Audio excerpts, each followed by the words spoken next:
Hi అండి. Welcome to my YouTube channel. ఇప్పుడే మనకు బ్రేకింగ్ న్యూస్ అండి.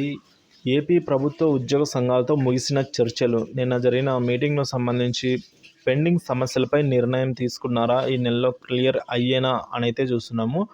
సో, ఆ వివరాలైతే వీడియోలో తెలుసుకుందాం. వీడియో అయితే ఎక్కడికైనా స్కిప్ చేయకుండా ఎండ్ వరకు అయితే చూడడానికి ప్రయత్నం చేయండి. వీడియో నచ్చినట్టయితే తప్పనిసరిగా లైక్ చేసి మన ఛానల్‌ని ఫాలో అవుతూ ఉండండి.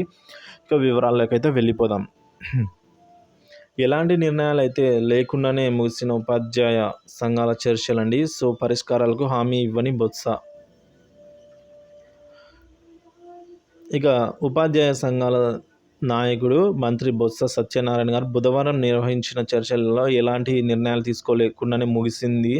సో, నాయకులు చెప్పిన సమస్యలను పరిష్కరిస్తామని, అలాగే మంత్రి ఎలాంటి హామీ ఇవ్వకపోవడం గమనార్హం. ఉద్యోగుల ఉపాధ్యాయ సంఘాల ఇప్పటివరకు 27 పర్యాయాలు సమావేశాలు నిర్వహిస్తే 1-2 సమస్యల మినహా ప్రభుత్వం ఎలాంటి ఖచ్చితమైన హామీ కూడా ప్రభుత్వం నుంచి లభించని దాఖలాలండి.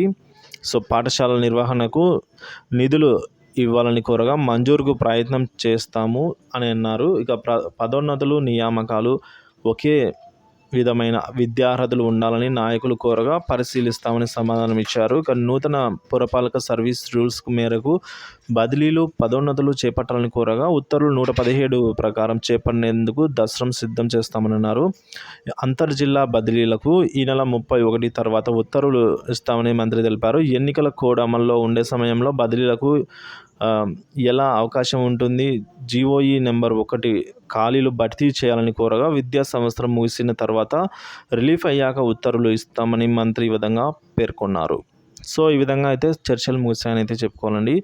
సో, ఇప్పటివరకు ఉన్న తాజా సమాచారంతో ఈ వీడియో చేయడం జరిగింది. వీడియో నచ్చినట్లయితే తప్పకుండా లైక్ చేసి షేర్ చేయండి. ఇలాంటి ఇన్ఫర్మేటివ్ వీడియోస్ కోసం మన పీడిఎఫ్ రాజు యూట్యూబ్ ఛానల్ తప్పనిసరిగా లైక్ చేసి, ఫాలో చేసి, సబ్స్క్రైబ్ చేసి ఫాలో అవుతూ ఉండండి. Thanks for watching this video.